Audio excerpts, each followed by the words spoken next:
नमस्कार दोस्तों, हमारे YouTube चैनल टेक्सास में आप सभी का स्वागत है। दोस्तों, आज हम जिस सेक्शन के बारे में बात करने वाले हैं वो है 115 BAC सेक्शन। यूनियन बजट 2020 में हमारी फाइनेंस मिनिस्टर निर्मला सीतारमन जी ने एक सेक्शन इंट्रोड्यूस किया है 115 BAC। उन्होंने ये सेक्शन जब इंट्रोड्यूस किया था तो ये कहा था कि अब जो है टैक्सेशन को कुछ सिंप्लीफाई कर दिया गया है, जिसकी वजह से एक आम इंसान भी है अपनी कैलकुलेशंस खुद कर पाएगा without any help of CA. But ऐसा नहीं है दोस्तों।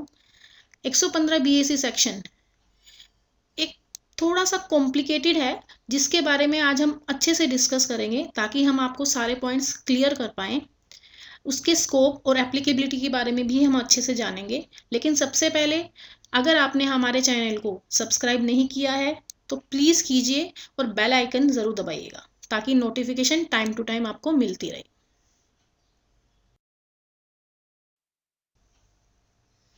दोस्तों, 115 BAC सेक्शन के बारे में ज़्यादा जानने से पहले हम लोग उसके रेट्स के बारे में बात करते हैं। आपको नॉर्मल टैक्स रेट्स तो पता है कि 2.5 लाख तक जो है वो नील होते हैं। 2.5 लाख से 5 लाख तक अगर कोई इनकम है तो उस पर 5% का टैक्स लगता है।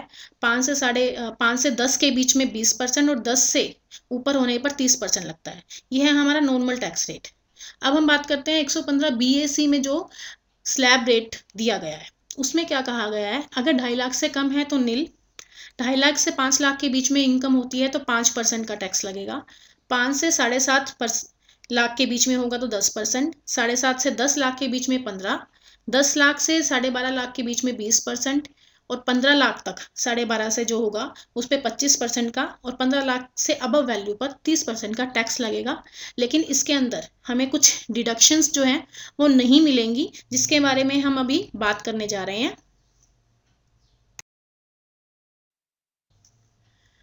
दोस्तों, 115 BAC सेक्शन के अंदर ऐसी बहुत सारी चीज़ें हैं जिसके बारे में हमें जानना बहुत ज़रूरी है। तो सबसे पहले हम उन्हीं पॉइंट्स के बारे में जानेंगे ताकि हमें पहले इसकी क्लैरिटी आए कि 115 BAC सेक्शन हमें ऑप्ट करना ही क्यों है। ये स्कीम जो 115 BAC सेक्शन की है ये इंडिविजुअल और HF पे ही लागू होती है, यानी सिर्फ इंडिविजुअल और HF ही हैं जो इस ऑप्शन को यूज़ कर सकते हैं। उनके पास ये ऑप्शन रहेगा कि वो नॉर्मल प्रोविज़न भी ऑप्ट कर सकते हैं और ये वाली स्कीम भी। सेकंड है कि ये चार्जिंग सेक्शन है, मीन्स ये किसी सेक्शन को जो इनकम टैक्स एक्ट में दिए गए हैं दूसरे सेक्शंस उसको ओवरराइड नहीं करता। ये अपने इस सेक्शन के अंदर ही कुछ पॉइंट्स को बताता है कि वो लागू होंगे, उसके अलावा किसी भी चीज़ को ये इफेक्ट नहीं करेगा।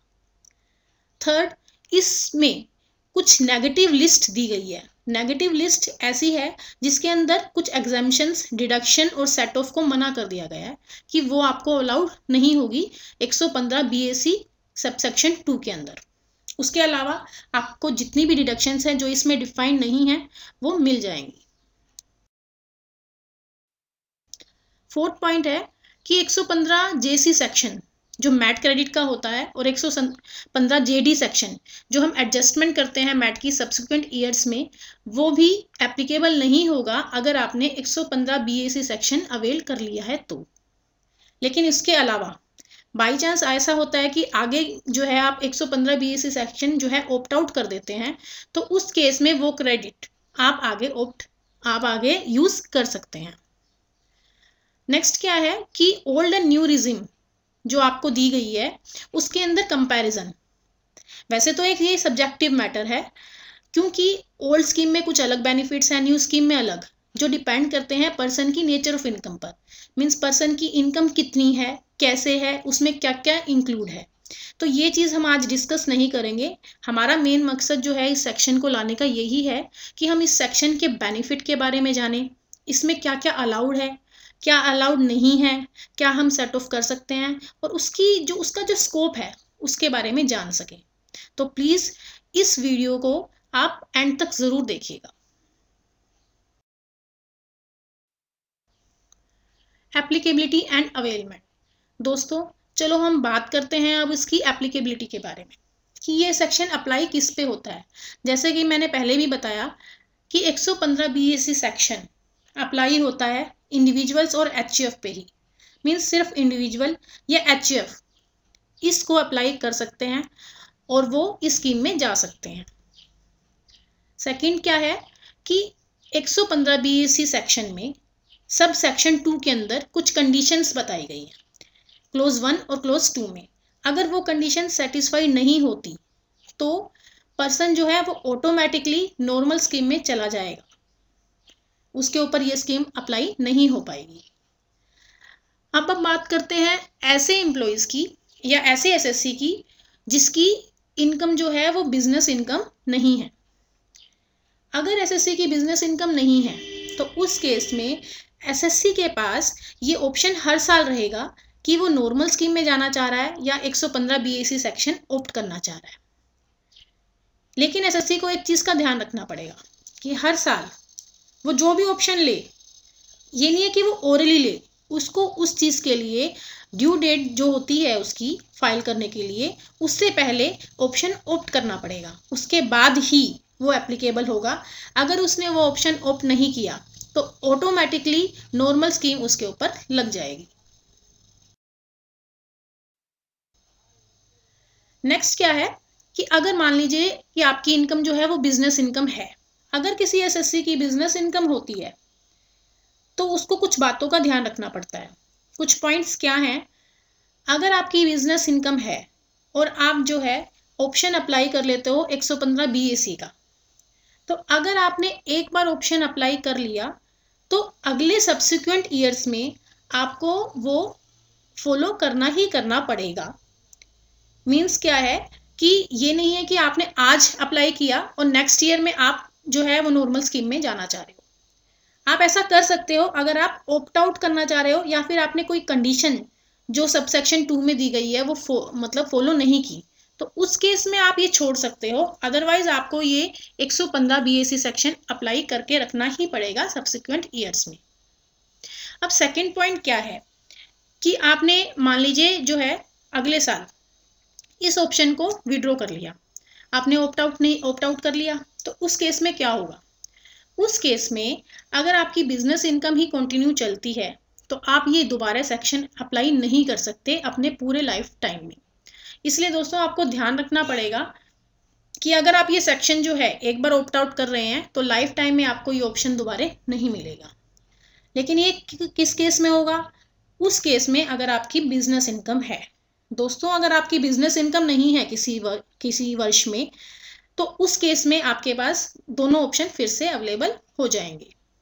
और तीसरा पॉइंट आपको एक ध्यान रखना पड़ेगा कि ड्यू डेट से पहले आपको ऑप्शन अवेल करना है, अदरवाइज जो है आपका ऑप्शन ये ऑटोमेटिकली खत्म हो जाएगा और आप नॉर्मल स्कीम में चले जाएंगे। अब दोस्तों मैं कुछ आपको एग्जांपल्स देती हूँ कि ये कैसे अप्लाई होगा। फाइनेंशियल ईयर 19-20 में आप सबको पता है कि नॉर्मल स्कीम ही चल रही है क्योंकि 115 बीएसी जो है उस वक्त अप्लाई नहीं हुआ था। अब मान लीजिए फाइनेंशियल ईयर 20-21 में आपकी जो है बिजनेस इनकम है। अब आपके पास दो ऑप्शंस है, या आप 115 बीएसी ऑप्ट कर लीजिए या फिर आप नॉर्मल स्कीम में रहिए। अब इस केस में आप 115 बीएसी सेक्शन ऑप्ट कर लेते हैं तो फाइनेंशियल ईयर 21-22 में जब आपकी बिजनेस इनकम ही है तो आपको 115 बीएसी सेक्शन ही फॉलो करना पड़ेगा। अगर आप उसको ऑप्ट आउट कर देते हैं उस साल में तो आगे कभी भी आप 115 बीएसी सेक्शन अप्लाई नहीं कर पाएंगे। अब फाइनेंशियल ईयर 22-23 में आपके पास बिजनेस इनकम नहीं है और पिछले साल जो है आपने वो ऑप्ट आउट कर दिया था, तो उस केस में आप दोबारा से वो 115 बीएसी सेक्शन जो है अवेल कर सकते हैं क्योंकि आपके पास अभी बिजनेस इनकम नहीं है। और अदर इनकम के केस में नॉर्मल स्कीम और 115 बीएसी सेक्शन दोनों ही अप्लाई आप कर सकते हैं। सेकेंड एग्जाम्पल लेते हैं हम लोग दोस्तों कि 19-20 में तो वही नॉर्मल स्कीम है क्योंकि 115 बीएसी जो है एप्लीकेबल नहीं हुआ।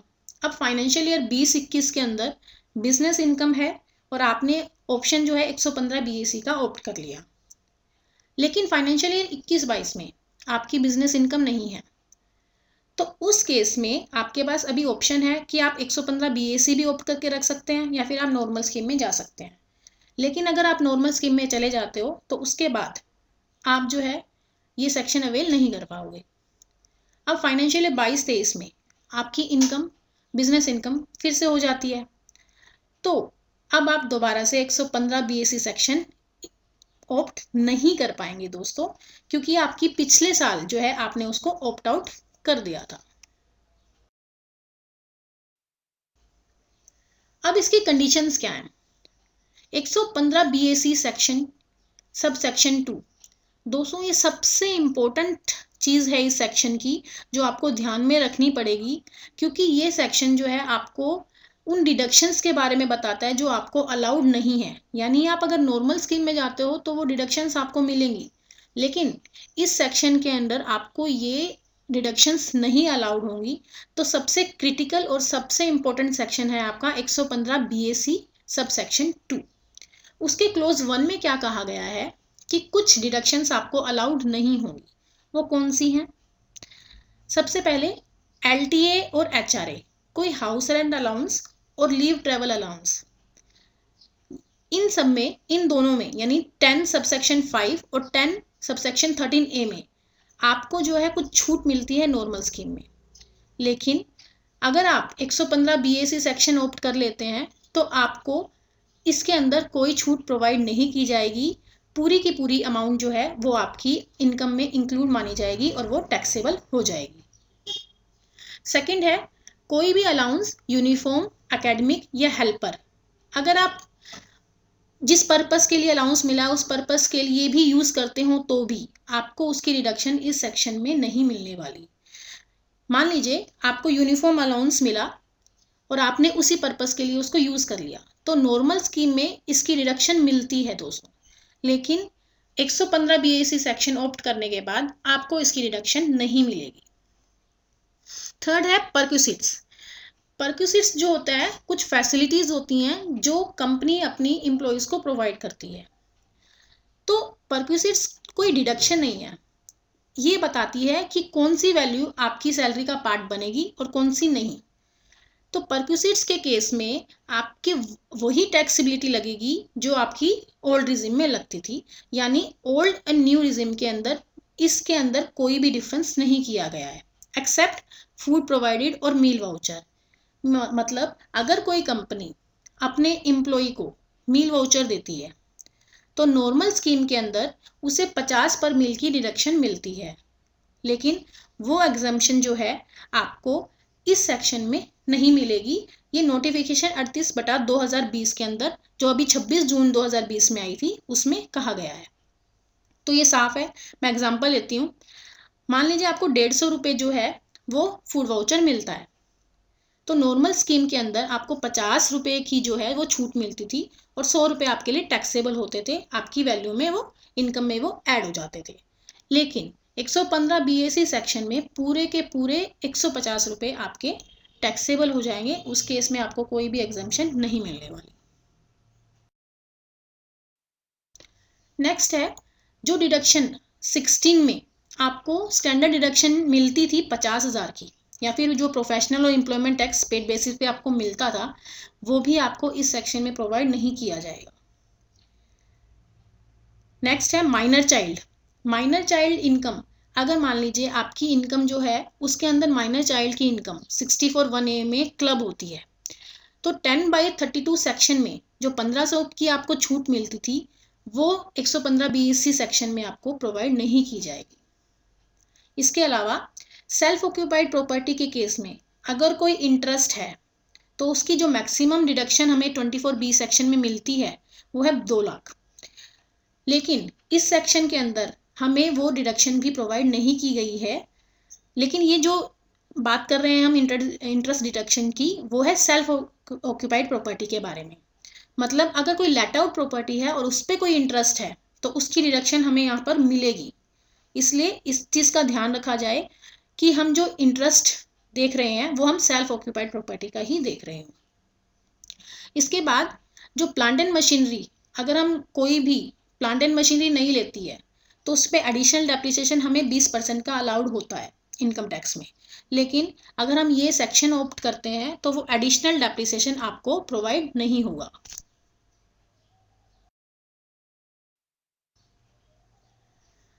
अब है चैप्टर 6 से। चैप्टर 6 से में आपको डिडक्शंस मिलती है सेक्शन 80 के अंदर। दोस्तों सेक्शन 80 जो है वो बहुत वाइड है, उसके अंदर बहुत सारी डिडक्शंस आपको मिलती हैं, लेकिन इसके अंदर इस सेक्शन को ऑप्ट करने के बाद आपकी वो डिडक्शंस भी विड्रॉ कर ली गई हैं। मतलब उसके अंदर भी अगर आपने कोई इन्वेस्टमेंट की है, जैसे 80C में हम लोग इन्वेस्टमेंट्स करते थे 1.5 लाख की छूट लेने के लिए, तो वो भी आपको प्रोवाइड नहीं करी जाएंगी एक्सेप्ट 80CC-D2 और 80JJAA सेक्शंस में। 80CC-D2 क्या कहता है आपको? ये वो कहता है कि अगर कोई एम्प्लॉयर पेंशन स्कीम के अंदर पेमेंट करता है और एम्प्लॉयर जो है वो सेंट्रल गवर्नमेंट है, तो उस केस में 14% जो है उसकी कंट्रीब्यूशन की आपको छूट मिलती थी। एंड अगर वो सीजी के अलावा कोई एम्प्लॉयर है तो 10% की। तो इन्होंने कहा है कि ये डिडक्शन आपको अभी भी अलाउड की जाएगी। एंड 80JJAA सेक्शन ये क्या कहता है कि अगर कोई नया एम्प्लॉय आता है और उसकी वजह से कंपनी की एम्प्लॉय कॉस्ट बढ़ जाती है, तो अगले 3 साल उस साल को मिलाकर जिस साल वो आया है उसको 30% उसके एडिशनल कॉस्ट की डिडक्शन मिलती थी इस सेक्शन में, जो कि अभी भी आपको मिलेगी। मतलब इन 2 सेक्शंस को छोड़कर 80 सेक्शन में जो भी डिडक्शंस आएंगी वो आपको अवेल नहीं होंगी। इसके अलावा ये दोनों सेक्शंस में आपको डिडक्शंस मिल जाएगी। अब नेक्स्ट क्या है? Family pension. 57 सेक्शन 2A में क्या कहा गया है कि अगर फैमिली पेंशन की आपको रिसीव होती है तो उसकी 1/3 डिडक्शन आपको मिलती थी। नॉर्मल स्कीम में आपको वो अभी भी अवेल हो रही है, लेकिन इसके अंदर जो आपको 1/3 की डिडक्शन है वो आपको नहीं मिलेगी। 1/3 की डिडक्शन मिलती थी और या फिर 15,000 विच एवर इज लेस, वो आपको यहाँ पर नहीं मिलेगी। फिर है अगर आप कोई डोनेशन जो है साइंटिफिक रिसर्च के लिए अंडर सेक्शन 35 करते हैं तो उसकी डिडक्शन भी आपको यहाँ पे प्रोवाइड नहीं की गई है। इसके बाद डिडक्शन अंडर सेक्शन 33AB जो आपको टी, कॉफ़ी या रबड़ की कोई मैन्युफैक्चरिंग के केस में हो, 33ABA साइड रेस्टोरेशन फंड, या 35AD आपकी, या 35CCC एग्रीकल्चर एक्सटेंशन में एक्सपेंसेस, तो इन सब की भी डिडक्शन आपको प्रोवाइड नहीं की गई है। दोस्तों अभी हमने जो पढ़ा या जो हमने अभी अभी वीडियोस देखी वो थी कि ऐसी डिडक्शंस जो हमें प्रोवाइड नहीं करी गई है। 115 BAC सेक्शन 2 में सब क्लोज 1 में ये डिफाइन थी कि इनकी डिडक्शन हमें नहीं मिलेगी, लेकिन इनके अलावा कुछ ऐसी डिडक्शंस भी हैं जो चाहे आप नॉर्मल स्कीम में रहो या फिर नई स्कीम में आ जाओ आपको मिलेंगी ही मिलेंगी। वो क्या है जानते हैं, चलो। पहला है ट्रांसपोर्ट अलाउंस। ट्रांसपोर्ट अलाउंस अगर हम किसी इम्पेयर्ड पर्सन को देते हैं, हैंडीकैप पर्सन्स के केस में 3200 पर मंथ की मिलती थी, वो अभी भी आपको प्रोवाइड की जाएगी, उसमें कोई चेंज नहीं हुआ है। ये नोटिफिकेशन 38/2020 में 26 जून को जो आई थी उसमें कहा गया है कि इसकी डिडक्शन आपको अभी भी मिलेगी, उस केस में कोई चेंज नहीं आया है। रूल 2B भी ये कहता है। उसके बाद है ट्रांसपोर्ट अलाउंस, कन्वेंस अलाउंस या ट्रांसफर अलाउंस।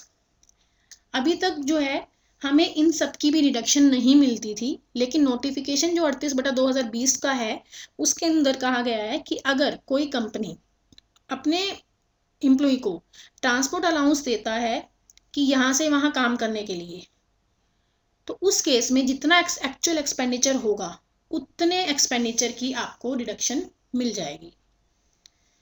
इसके बाद हमने इससे पहले भी अभी डिस्कस किया था कि परक्यूसिट्स के मामले में सिर्फ फूडिंग या मील वाउचर जो आपको मिलता है उसको छोड़कर जो भी अगर कोई और फैसिलिटीज़ आपको प्रोवाइड की जाएंगी, जैसे interest free loan motor vehicle पे, उनको उसी तरह से टैक्सेबल किया जाएगा जैसे आप ओल्ड रिजिम में करते हैं, वैसे ही न्यू में रहेगा, उसमें कोई चेंज नहीं है एक्सेप्ट फूड और मील वाउचर।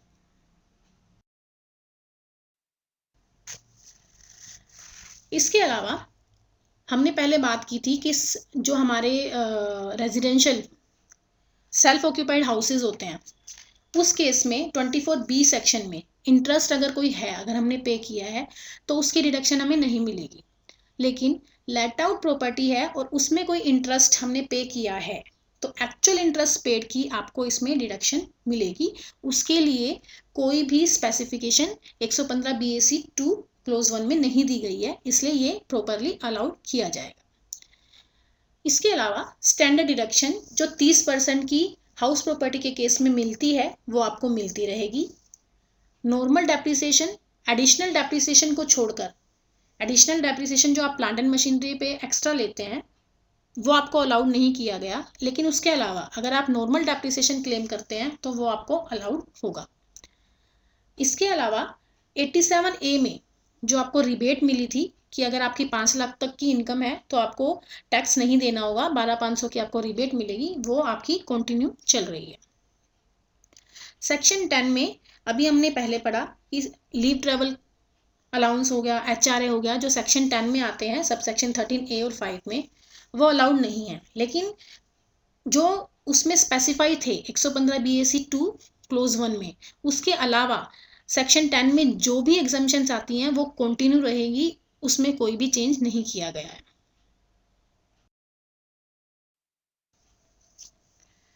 दोस्तों अब हम बात करेंगे 115 BAC सेक्शन 2 क्लोज 2 की। ये क्या कहता है? क्लोज 2 जो है, अभी तक हमने डिडक्शंस के बारे में पढ़ा, ये हमारे को बताएगा कि हम कुछ लॉसेस को सेट ऑफ कर सकते हैं या नहीं कर सकते। ये 2 तरह के लॉसेस के बारे में बताता है कि हम ये 2 तरह के लॉसेस जो हैं इस सेक्शन के तहत उसको सेट ऑफ नहीं कर सकते, लेकिन उसके अलावा जो इसमें स्पेसिफाई नहीं है, उसके अलावा हम जो भी लॉसेस आते हैं उसको आप जैसे पहले कैरी फॉरवर्ड करते थे, जैसे पहले सेट ऑफ करते थे वैसे ही कर पाएंगे। वो 2 लॉसेस क्या हैं? पहला है, अगर मान लीजिए फाइनेंशियल ईयर 19-20 के अंदर आपके पास कोई लॉस था और वो लॉस किससे रिलेटेड था? 115 BAC सेक्शन में सब सेक्शन 2 क्लोज 1 जो हमने अभी पहले देखा है, जिसके अंदर हमने कुछ डिडक्शंस बताई थी जो डिसअलाउड थी। अगर उससे रिलेटेड कोई लॉस आपका पिछले साल में था और वो आप कैरी फॉरवर्ड करके लेके आते हो और आपने 115 BAC सेक्शन ऑप्ट किया है, उस केस में आपको उस लॉस की जो है वो डिडक्शन नहीं मिलेगी। मींस आप उस कैरी फॉरवर्ड लॉस को सेट ऑफ इस साल नहीं कर पाएंगे।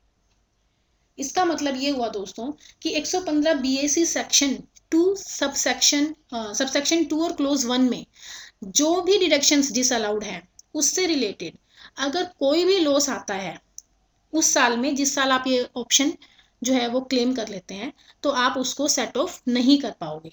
या फिर कोई भी ऐसे पिछले सालों का डेप्रिसिएशन है जो अनऑब्जर्व हुआ है ड्यू टू एडिशनल डेप्रिसिएशन, वो भी आप इस साल सेट ऑफ नहीं कर पाओगे, क्योंकि आपने 115 BAC सेक्शन 2 सबसेक्शन 2 क्लोज 1 में ये पढ़ा ही था कि अनऑब्जर्व डेप्रिसिएशन की आपको डिडक्शन नहीं मिलती, तो उसका जो कैरी फॉरवर्ड लॉस होगा वो भी आप सेट ऑफ नहीं कर पाओगे। एग्जाम्पल के तौर पर मैं आपको बताती हूँ, जैसे अब मैं आपको बताया कि अगर आपका कोई डेप्रिसिएशन था लास्ट ईयर जो आप अब्जॉर्व नहीं कर पाए, जो नॉर्मल डेप्रिसिएशन था, तो अगर वो आप इस साल लेकर आते हैं तो उसकी आप डिडक्शन ले सकते हैं, उसको आप सेट ऑफ कर सकते हैं। लेकिन अगर कोई अनऑब्जर्व डेप्रिसिएशन जो है एडिशनल डेप्रिसिएशन की वजह से पिछले साल अराइज हुआ और वो हम इस साल जो है वो सेट ऑफ करना चाहते हैं, तो वो हम नहीं कर पाएंगे। सेकंड क्या है इसके अंदर? सेकंड लॉस जो है जो हम सेट ऑफ नहीं कर पाएंगे वो है हाउस प्रॉपर्टी का लॉस। दोस्तों इस सेक्शन में स्पेसिफाई किया गया है कि हाउस प्रॉपर्टी का लॉस अगर कोई होता है तो वो हम किसी और इनकम से उसको सेट ऑफ नहीं कर सकते। मतलब हाउस प्रॉपर्टी के लॉस को हम सिर्फ और सिर्फ हाउस प्रॉपर्टी की इनकम से ही सेट ऑफ कर पाएंगे, अदर इनकम से नहीं कर पाएंगे। लेकिन हाउस प्रॉपर्टी कौन सी होनी चाहिए? सेल्फ ऑक्यूपाइड प्रॉपर्टी के केस में तो हमें इंटरेस्ट की डिडक्शन मिलती ही नहीं है, तो उसमें तो वो क्वेश्चन ही नहीं अराइज होता। लेकिन लेट आउट का अगर कोई लॉस है तो वो आप लेट आउट की इनकम जो आ रही है उससे आप सेट ऑफ कर सकते हैं। मैं आपको ये हाउस प्रॉपर्टी के लॉसेस को जो है एक एग्जांपल के थ्रू समझाती हूँ कि समझ लीजिए आपने जो है ये 115 BAC स्कीम ऑप्ट कर ली। अब आपके पास हाउस प्रॉपर्टी का लॉस है, आपके पास 3 हाउस हैं, एक सेल्फ ऑक्यूपाइड और 2 लेट आउट। सेल्फ ऑक्यूपाइड के केस में आपने इंटरेस्ट जो दिया वो 1.5 लाख का दिया। इंटरेस्ट ऑन सेल्फ ऑक्यूपाइड जो भी होता है उसकी डिडक्शन आपको नहीं मिलती 115 बीएसी सेक्शन में, तो इसकी डिडक्शन आपको नहीं मिलेगी। लेकिन लेट आउट के केस में आपको रेंट मिला 1.5 लाख का और आपने इंटरेस्ट पे किया 2 लाख का, तो आपको लेट आउट से जो लॉस हुआ वो 50,000 का हुआ। और दूसरे लेट आउट प्रॉपर्टी में 2.5 लाख का आपको रेंट मिला, इंटरेस्ट आपने पे किया 50,000, तो 2 लाख का आपको इससे इनकम हुआ। तो इस केस में जो 50,000 फर्स्ट प्रॉपर्टी से लेट आउट प्रॉपर्टी से आपको हुआ लॉस, वो आप 2 लाख की इनकम से सेट ऑफ कर सकते हैं। लेकिन ये 50,000 आप किसी और अदर इनकम से सेट ऑफ नहीं कर पाएंगे अगर आपने 115 बीएसी सेक्शन ऑप्ट किया हुआ है तो। आई होप आपको ये समझ में आ गया हो।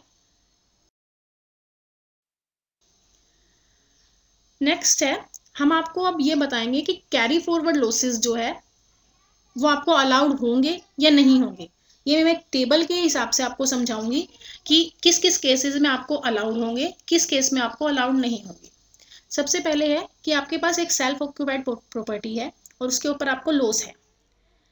अब क्वेश्चन ये अराइज होता है कि मान लीजिए फाइनेंशियल ईयर 19-20 में आपके पास सेल्फ ऑक्यूपाइड प्रॉपर्टी का कोई लॉस था और आपने करंट ईयर में वो 115 बीएसी सेक्शन ऑप्ट किया हुआ है, तो क्या आप उसको सेट ऑफ कर सकते हो? तो इसका आंसर है नो, आप इसको सेट ऑफ नहीं कर सकते 115 बीएसी सेक्शन में 2 और क्लोज 2 में। और अगर फाइनेंशियल ईयर 20-21 में जब आपने ये अप्लाई किया 115 बीएसी, आपके पास सेल्फ ऑक्यूपाइड प्रॉपर्टी का लॉस आता है, तो उस केस में क्या करना है?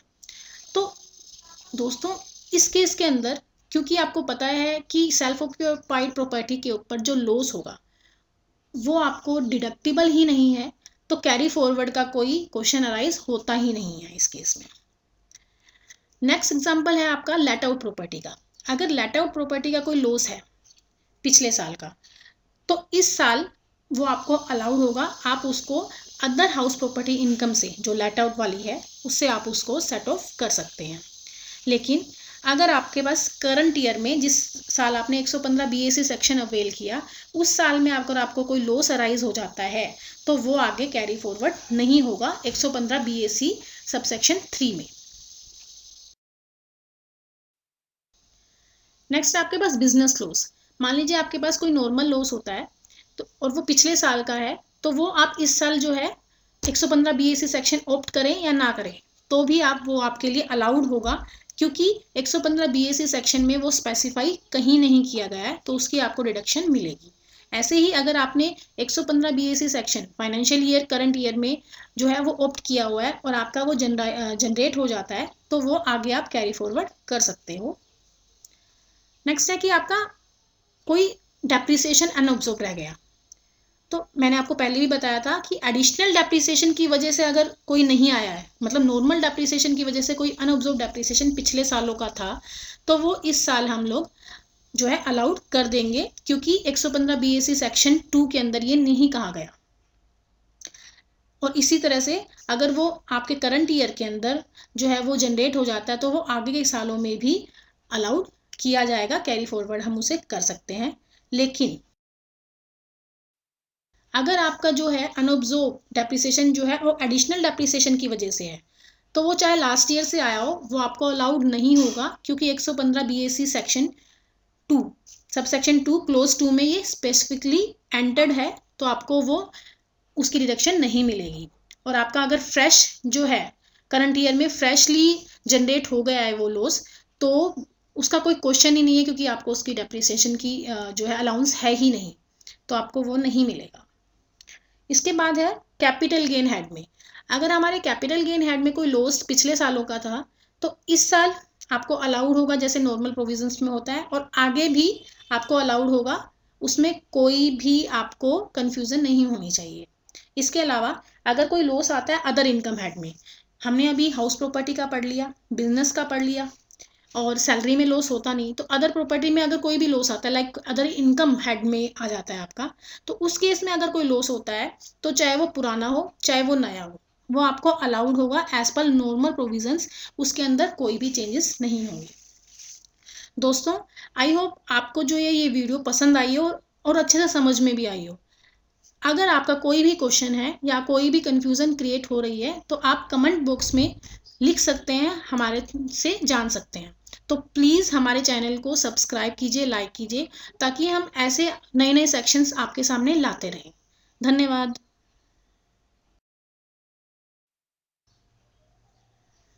अब है चैप्टर 6 से। चैप्टर 6 से में आपको डिडक्शंस मिलती है सेक्शन 80 के अंदर। दोस्तों सेक्शन 80 जो है वो बहुत वाइड है, उसके अंदर बहुत सारी डिडक्शंस आपको मिलती हैं, लेकिन इसके अंदर इस सेक्शन को ऑप्ट करने के बाद आपकी वो डिडक्शंस भी विड्रॉ कर ली गई हैं।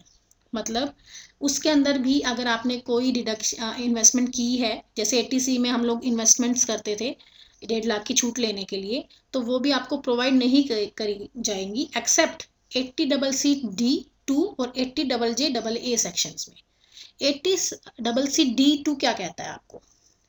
ये वो कहता है कि अगर कोई एम्प्लॉयर पेंशन स्कीम के अंदर पेमेंट करता है और एम्प्लॉयर जो है वो सेंट्रल गवर्नमेंट है, तो उस केस में 14% जो है उसकी कंट्रीब्यूशन की आपको छूट मिलती थी।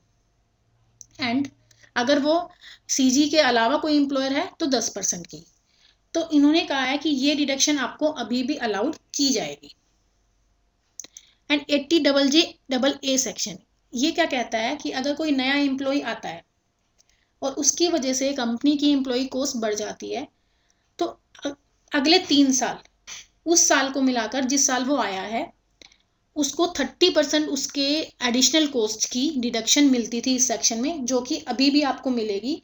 मतलब इन 2 सेक्शंस को छोड़कर 80 सेक्शन में जो भी डिडक्शंस आएंगी वो आपको अवेल नहीं होंगी। इसके अलावा ये दोनों सेक्शंस में आपको डिडक्शंस मिल जाएगी। अब नेक्स्ट क्या है? Family pension. 57 सेक्शन 2A में क्या कहा गया है कि अगर फैमिली पेंशन की आपको रिसीव होती है तो उसकी 1/3 डिडक्शन आपको मिलती थी। नॉर्मल स्कीम में आपको वो अभी भी अवेल हो रही है, लेकिन इसके अंदर जो आपको 1/3 की डिडक्शन है वो आपको नहीं मिलेगी। 1/3 की डिडक्शन मिलती थी और या फिर 15,000 विच एवर इज लेस, वो आपको यहाँ पर नहीं मिलेगी। फिर है अगर आप कोई डोनेशन जो है साइंटिफिक रिसर्च के लिए अंडर सेक्शन 35 करते हैं तो उसकी डिडक्शन भी आपको यहाँ पे प्रोवाइड नहीं की गई है। इसके बाद डिडक्शन अंडर सेक्शन 33AB जो आपको टी, कॉफ़ी या रबड़ की कोई मैन्युफैक्चरिंग के केस में हो, 33ABA साइड रेस्टोरेशन फंड, या 35AD आपकी, या 35CCC एग्रीकल्चर एक्सटेंशन में एक्सपेंसेस, तो इन सब की भी डिडक्शन आपको प्रोवाइड नहीं की गई है।